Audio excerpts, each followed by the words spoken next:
There's no right or wrong answer. We just have to trust our instincts around it and follow those instincts instead of being talked into or influenced by people who say, you should do this or you should do that. Only you as a business owner really know what you should do. This is Overwhelmed and Over It, the podcast where parents get to raise their kids, keep their sanity, and build their business. I feel very honored that this conversation is actually happening because I royally screwed it up the first time. And then Cari was being a great steward of her entrepreneurship and went on vacation. And so now it's actually happening. But Cari is back. She's here. And we actually got connected on LinkedIn after she gave me the courage to tell y'all the story of me finally shutting down my consulting firm. And I just feel so, so grateful that a person I've never met before until this day was able to give me that voice. And I think that's the power of these connections and these relationships that we build. So Cari, I'm so honored to have you here today and would love for you to introduce yourself to the audience and tell us about yourself and your journey. Thank you so much for inviting me. And by the way, I'm so honored by the fact that you read my LinkedIn post and then had the courage to take action on that, because that's exactly why I post what I post on LinkedIn. So thank you for sharing that with me, because that's like, it's gold and it means the world to me. So my entrepreneurship journey, well, first of all, I never thought I would be one. I think that's an important thing to note. I did not set out to own my own business. It was not a dream of mine. It was not a thing I wanted to do. I had an amazing career at a Fortune 500 company that I absolutely loved. I'm just so grateful for all the opportunities that I had there. I started actually working in the legal department and transitioned into a human resources role, led a big global initiative that was really successful, ended up leading the company's first brand initiative, which turned into a corporate communications role, which I held for many, many years. I did some employment brand work along the way. I was reaching the 25-year mark with the company, and 2 weeks before Christmas, my manager let me know that my job was being eliminated, and I had 90 days to find another job at the company. And it was right before Christmas, and my head was reeling, and you could have knocked me over with a feather. I did not see it coming. And I talked to my husband, and I said, I don't think I want to stay. I've been at this company for 25 years. I think I need to leave and start a business. What do you think? And he was very supportive. And I said, give me a year. And at the end of the first year, I wasn't where I wanted to be, but I knew I was where I should be and that I was doing the work that I was supposed to do. I was just really convicted of that. So starting a business was not something I'd ever dreamed of for myself. I had no idea what I was doing. I had no idea of even where to start.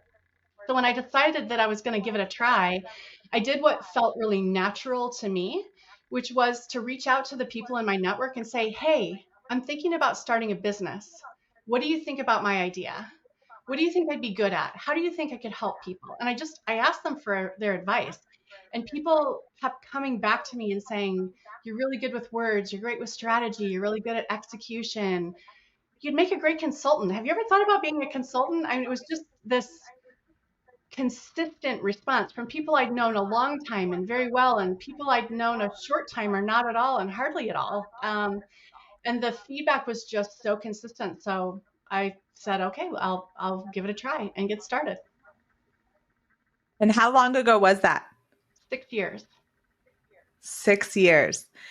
I want to you said the word conviction, and I got chills when you said it, because I did not start my entrepreneurship journey with this intentionality behind it. I dabbled in side hustling, and then I was like, okay, I think it was working out, and then it surpassed my full-time income. And I'm like, all right, I'm going to do this thing. And I didn't hit that conviction point until like last year. And I say that because I know exactly what you mean when you were like, I'm not where I want to be, whether it's financially or the number of clients or as big as my brand is or how big my team is or whatever it is. But there is that knowing when you hit that work and that stride that you're doing what you were put on this earth to do, yes, that you're not wavering. That knock you over with a feather. Like, you can't knock me over with a boulder right now, because I know exactly what I'm supposed to be doing. And it's that thing where, like, I tell people lately, I'm doing the greatest work of my career, and I have not a shadow of a doubt the rest of the money is coming with it when it's supposed to get here. Right. Right. And that's actually the leap of faith that I think has been the hardest for me in my entrepreneurship journey, which is where do you find your clients? How do you find the people that need your help? And when I made the mindset shift that I wasn't in this necessarily for money, but to serve people, to take the 25 years of experience that I had amassed at this company and then share what I'd learned with other leaders who hadn't had the opportunity or the exposure that I had, then I knew I was in the spot where I was supposed to be, right? It was that knowing, that mindset shift. I'm here to serve. And then, like you said, the faith to say, and I will be compensated for my work and for my expertise, and just trust that I'm going to find those right people who need my help and that the financial benefits will come with it. So it became less about, I got to earn a paycheck, I got to pay my mortgage, I got to do the things. I literally just let all of that go and say, I'm doing what I've been called to do. And so I'm going to faithfully do that. And the success will come with it. And that's exactly what I've experienced. And by the way, I make a lot more money now as an entrepreneur than I did as a salaried full-time employee, with some pretty awesome benefits at a Fortune 500 company. Yeah. And I have to tell you, it didn't take as long to get there as I thought. Did it come in the first year? No. The second year? But by the third year, I was there. Mm-hmm. Oh, I love this. And this is the exact reason that I do this podcast, because I actually had the exact opposite. I made so much more money in the first few years than I do now, because I cut out a lot of things that were fast money drivers but weren't in long-term alignment. And I bring that up because that's the power of this journey, is that it's your journey to own and you get to decide what that looks like. And so you came out right out of the gate. You pretty much knew, like, this is the work I'm going to do and this is the path I'm on, and what that path becomes, I'll take it. I didn't have that, and I've had to learn that path along the way. But either way, you still end up defining what success means to you, and you can still get there. And I think that's such this beautiful thing, because I talk to people all the time who are like, well, I decided I want to go on my own, and I just kept looking for the checklist, and I kept looking for the, Mm-hmm. like, the framework, the secret sauce, the, whatever it is. And I think part of it's the marketing messaging we hear today is like, everyone's got the thing that's going to make you successful. And so in your mind, you start thinking, okay, what's the thing that I need? That's my gap. But then also it's like, everyone's so different. Who we're Yeah. serving, what we're doing, how we do Yeah. it, our backgrounds, everything is so different that there isn't a thing. Right. There probably Yeah. isn't even 10 things, right? I mean, Right. it's It's so so many of interesting. these things Yeah. combined. Right. It's so interesting you say that. I think I'm very fortunate in that when I was working for a company, I was in a position that was perfectly aligned with my talents and my passions and my interests. So I was able to build a career within that company that was really aligned with like my heart work. Um, so I had all this experience and all these great mentors and people who kind of helped me along the way to gain all this knowledge. So it became very easy when I started my business to know exactly what I was supposed to do, because it was what I was doing for the company that I worked for. And now I'm going to do it for other companies who need that. I've already done that. I have this amazing, we kind of jokingly call it a boot camp experience, right? Where I learned all this awesome stuff over these 25 years. But there's all these other companies that haven't had the benefit of that same boot camp experience that I went through. So I'm just going to take what I learned and pass it along. And so it was a very quick startup. My business is me. So wherever my laptop is and whoever needs me, that's where my business is at, right? And it made it really mobile, very little overhead. I work from a home office. We happen to have a spare room in the house that I just threw a desk in and a chair in, and like, this is it. I'm doing it. You know what I mean? I kept it very, very simple. And my focus is relatively simple as well. I do a few core things really, really well. I don't do a lot of different things. I do just a few really focused things. For the most part, I'm helping companies that don't have a corporate communications function. build one, and sometimes I run it for them. So it's a company that's probably grown through acquisition, and they're decentralized. Their employees are spread out all across the globe. And I often work with the CEO of the company, and he's saying, I got something to say and I have no idea how to reach my people. And I'm say, well, I can help you with that. I can help you figure out the right words to say and the simple message to get everybody rallied and moving in the same direction. And I can help you create a whole bunch of channels to make sure that your people are hearing you and that you are able to hear them so that your business is more successful. That's mostly what I do. That's exactly what I did for the company I work for. I just keep repeating it. Here's the cool thing about it, though, is as I work with more and more companies, I learn from them, right? I'm like you. I'm a lifetime learner. So I have this core set of knowledge that I've amassed, but I'm also learning every time I work with someone new. And I see that they're doing something that's really cool and it's working. And so I add that into my knowledge base. And then guess what? My next client benefits from that. So it's really cool. Like if you can find what you're good at, but most importantly, what you're passionate about, it makes work less work like and more fun. And I think the clients benefit more from it. Oh, for sure. And I remember, growing up and even in recent years, right, you'd hear that saying, right? Like, what is it? Find a job that you're passionate about and you'll never work a day in your life, or whatever that saying is. And it's like, well, I don't know how true that exactly is, because even before we were recording, you and I were talking about, right, like once you become an entrepreneur, your marketing, your sales, your website development, you're all the things. And so I think there's definitely work involved. When I lead my monthly entrepreneur Q&A circles, I always start off with like, let's set expectations here. And if you think this is hard, it is. Congratulations, you win the lottery. You've got the right expectation. It's hard, but it's worth it though. And I love that you call that out, because it's like, if you're doing work that you love and you're passionate about, who doesn't want to put some hard work in for that? Who doesn't want to expend that energy? And there's been times in even my entrepreneurial journey where just from a mental health standpoint, I've had to take a step back and I can't keep showing up.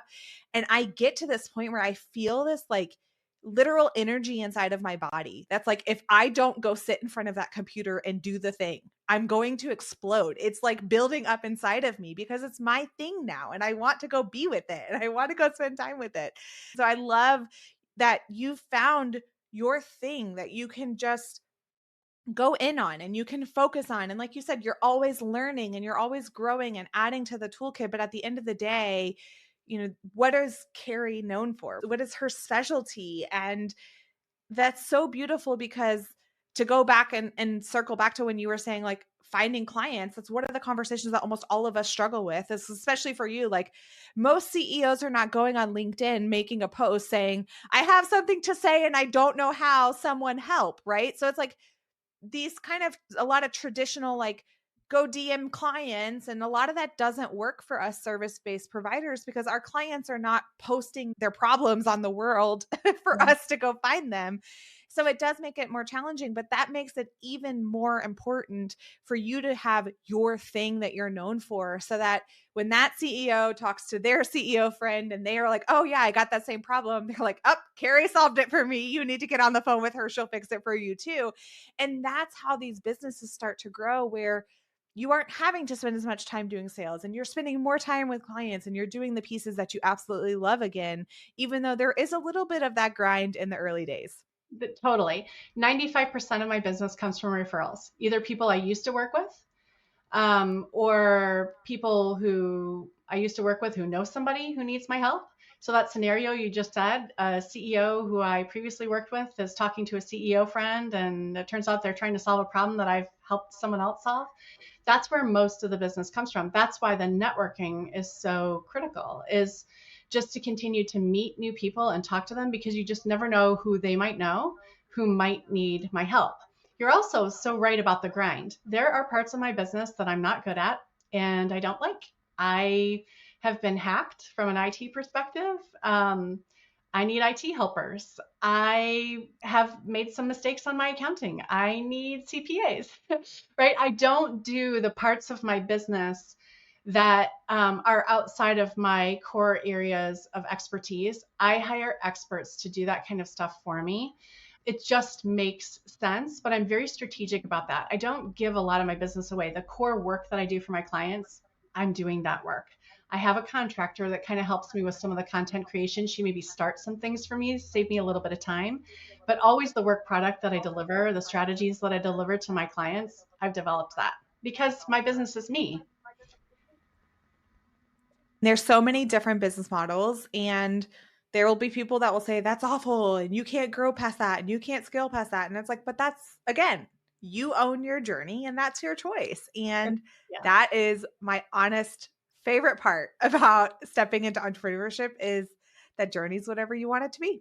Exactly. I decided when I started my business, I didn't want to have employees, but I also acknowledge that I can change my mind on that anytime that I want. And if I want to have employees, I could hire them. And for 6 years, one contractor and a couple of service providers who aren't employees have fit the bill for me, and it's been perfect. But I love and admire the entrepreneurs who want to grow their business, and they do add employees and they do take on a lot more clients because of it. My client base is very small because it's just me.